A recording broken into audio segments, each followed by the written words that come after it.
ನಿಮ್ಗೆ ಈಗೇನು ಅದ್ರ ಪಶ್ಚಾತ್ತಾಪ ಆಗ್ತಾ ಇದೆಯಾ? ನಾವು ಕೊಟ್ಟಿವಿ ಅಂತೇಳಿ ಪಶ್ಚಾತ್ತಾಪ ಅನಿಸ್ತಾ ಇದೆಯಾ? ಏನಂತ ಕಾಂಗ್ರೆಸ್ ಸಪೋರ್ಟ್ ಮಾಡಿಬಿಟ್ವಿ ನಾವು. ಭಾಳ ಪಶ್ಚಾತ್ತಾಪ. ನಾನಂತೂ ನಿನ್ನೆಯಿಂದ ನಮ್ಮ ಜನ ತಪ್ಪ ಮಧ್ಯಾಹ್ನ ಮಾತು ಕೇಳಿ ಓಟ್ ಹಾಕಿದ್ವಿ, ತಪ್ಪು ಮಾಡ್ಬಿಟ್ಟು ಅಂತ ಎಲ್ಲರೂ ಹಣಿಯನ್ನು ಬಡ್ಕೊಳಕತ್ತಾರೆ. ಏನು ಇಂಥ ಪರಿಸ್ಥಿತಿ ಆಗ್ಬಿಡ್ತು ನಮ್ದು. ಲಾಠಿ ಚಾರ್ಜ್ ಎಲ್ಲ ಆಯ್ತು. ಲಾಠಿ ಚಾರ್ಜ್ ಆಗಿದ್ದಕ್ಕೆ ಇವ್ರು ನಾವು ಮೀಸಲಾತಿ ಗ್ಯಾರಂಟಿ ಕೊಡ್ತೇವೆ, ಇವ್ರು ನಮ್ಮ ಲಾಠಿ ಏಟಿನ ಗ್ಯಾರಂಟಿ ಕೊಟ್ಟರು, ಹಲ್ಲೆಯ ಗ್ಯಾರಂಟಿ ಕೊಟ್ಟರು, ರಕ್ತದ ಗ್ಯಾರಂಟಿ ಕೊಟ್ಟರು. ನಾವು 2028ಕ್ಕೆ ನಾವು ಅವ್ರಿಗೆ ಒಂದು ಗ್ಯಾರಂಟಿ ಕೊಡ್ತೇವೆ ಅಂತ ಇಷ್ಟು ಮಟ್ಟಿಗೆ ಬೇಜಾರಾಗ್ಬಿಟ್ಟಿರ್ತೀವಿ. ನೋಡಿ ಸೋಷಿಯಲ್ ಮೀಡಿಯಾ ಪಂಚಮ ಸಾರಿ ಸೋಷಿಯಲ್ ಮೀಡಿಯಾ ನೋಡ್ರಿ ಇಷ್ಟು ಮಟ್ಟಿಗೆ ವೈರಲ್ ಆಗಿದೆ. ಅಲ್ಲ, ಜನರ ನೆನಪು ಭಾಳ ಕಡಿಮೆ, ಅಷ್ಟೊಂದು ದೀರ್ಘಕಾಲ ಇರಲ್ಲ. ಹೌದು, ಅಲ್ಲ 3 ವರ್ಷ ಇದೆ ಚುನಾವಣೆಗೆ. ಅವಾಗ ಆ ಸಂದರ್ಭದಲ್ಲಿ ಏನಾಗುತ್ತೆ ಆ ಸಂದರ್ಭ ಸ್ಟ್ರಾಟಜಿ, ಆ ಸಂದರ್ಭದ. ಬಟ್ ನಮ್ಮ ಸಮಾಜದವ್ರು ಮಾತ್ರ BJP ರಿಂಗಂದಿದ್ರು, ಏನು ಬುದ್ರಿ ಸ್ವಾಮೀಜಿ ನಿಮ್ಮ ಪಂಚಮ ಸಾರಿ ನಂಬಿಟ್ಟು ಯಾರಿಗೆ ಓಟ್ ಹಾಕ್ತಾರೆ, ಅವ್ರಿಗೆ ಮೀಸಲಾತಿ ಕೊಟ್ಟರೆ ಟೇಕನ್ ಫಾರ್ ಗ್ರಾಂಟೆಡ್. ಅವ್ರು ಇದೇ ರೀತಿಯಾಗಿ ಭಾವನೆ ಇಟ್ಕೊಂಡು ಅಂದಿಲ್ಲ. ಮುಂಚಿನಂಗೆ ಇಲ್ಲ, ನಮ್ಮ ಸಮಾಜದವರು ಭಯಂಕರ ಎಜುಕೇಟ್ ಆಗ್ಯಾರ, ಕೊಡ್ಲಿಕ್ಕಂದ್ರೆ ಭಾಳ ಕಷ್ಟ ಆಗತ್ತೆ. ನಾವು ಭಾಳ ಹೇಳಿದೆ, ನಾವು ಬೊಮ್ಮಾಯಿ ಸಾಹೇಬ್ರಿಗೂ ಭಾಳ ಹೇಳಿದೆ, ಒಂದು 6 ತಿಂಗಳು ಮುಂಚೆ ಕೊಟ್ಬಿಡ್ರಿ, ನಮ್ಮ ಮಂದಿಗೆ ಅದು ಇಂಪ್ಲಿಮೆಂಟ್ ಆಕೈತಿ, ಗೊತ್ತಾರಕತಿ ಅಂತ. ಅದೇನಾಯಿತು, ಡಿಲೇ ಹಾಕಂತ ತಡ ಆಗ್ಬಿಡ್ತು, ಘೋಷಣೆ ಮಾಡೋದು ತಡ ಆಗ್ಬಿಡ್ತು. ನಮ್ಮದಾಗಿರಲಿ ಬೇರೆ ಬೇರೆ ಸಮುದಾಯಗಳ ಮೀಸಲಾತಿ ವಿಚಾರದಲ್ಲಿ ಅದು ಜನರಿಗೆ ರೀಚ್ ಆಗಲಿಲ್ಲ. ಮಹಾರಾಷ್ಟ್ರದಲ್ಲಿ ಮರಾಠ ಸಮಾಜ ಮೀಸಲಾತಿಯನ್ನು BJP ಸರ್ಕಾರ ಕೊನೆಗಳಿಗೆ ಕೊಟ್ಟು ಅದು ಜನರು ಮುಟ್ಟಲಿಲ್ಲ, ಅದು ಉಲ್ಟಾ ಹೊಡಿತದೆ.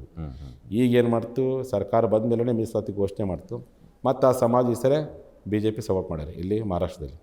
ಹಂಗೆ ಯಾವುದೇ ಜನಾಂಗದ ಬೇಡಿಕೆಗಳನ್ನು ಚುನಾವಣೆ ಹತ್ತದಲ್ಲಿ ಘೋಷಣೆ ಮಾಡಿದ್ರೆ ಅದು ನೆಗೆಟಿವ್ ಆಗುತ್ತದೆ, ಜನರಿಗೆ ರೀಚ್ ಆಗಲ್ಲ. ಏನು ನೋಡಿ ಮಕ್ಳು ಈಗ ಕೊಡಕತ್ತಾರಪ್ಪ ಅಂತಾರೆ, ಅದನ್ನೇ ಮುಂಚೆ ಕೊಟ್ಬಿಟ್ರೆ ಜನರು ರೀಚ್ ಆಗುತ್ತೆ ಅಂತ. ಆ ಕಾರಣಕ್ಕೆ ಇವರು ಏನಾಗೈತೆ ಅಧಿಕಾರಕ್ಕೆ ಬಂದುಬಿಟ್ರಲ್ಲ, ಸ್ಪಂದನೆ ಮಾಡೋ ಕಾರ್ಯ ಮಾಡ್ತಾಯಿಲ್ಲ. ಕೊನೆ ಪಕ್ಷ ನಮ್ಮ ಅವಧಿ ಒಳಗೆ ನಿಮಗೆ ಒಟ್ಟು ನ್ಯಾಯ ಕೊಡ್ತೇವೆ ಸ್ವಾಮೀಜಿ, ನಮ್ಮ ನಂಬ್ರಿ, ಇಂಥದ್ದು ಒಳ್ಳೆ ಮಾತ್ರ ಬೇಕಿಲ್ಲ. ಯಾರಿಗಾರು ಒಂದು ಏನಾದರೂ ಕೇಳಕ್ಕೆ ಬಂದಾಗ ಆಯ್ತಪ್ಪ ನಾನು ನಿನ್ನ ಜೊತೆಗಿದ್ದೀನಿ ಅಂತ ಎಷ್ಟೊಂದು ಧೈರ್ಯ ಬರುತ್ತೆ, ಅದು ಅನ್ನಕ್ಕೆ ರೆಡಿನೇ ಇಲ್ಲ. ಜಿ ಕನ್ನಡ ನ್ಯೂಸ್ ಈಗ ನಿಮ್ಮ ಮನೆಯಲ್ಲೇ ನೋಡಿ, ಎಲ್ಲ ಕೇಬಲ್ಗಳಲ್ಲಿ ಈಗ ಲಭ್ಯ.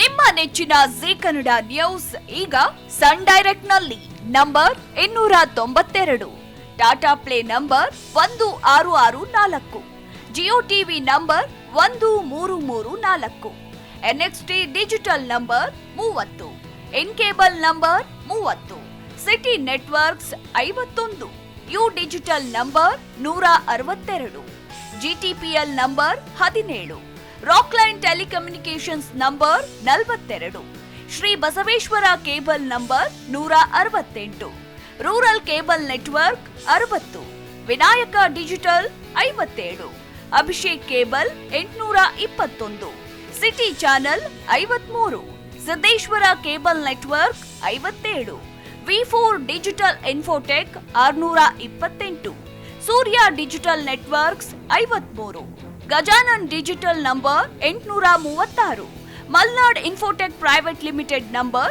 56, metrocast number 830, victory digital number 167ರಲ್ಲಿ ನೋಡಿ ಆನಂದಿಸಿ.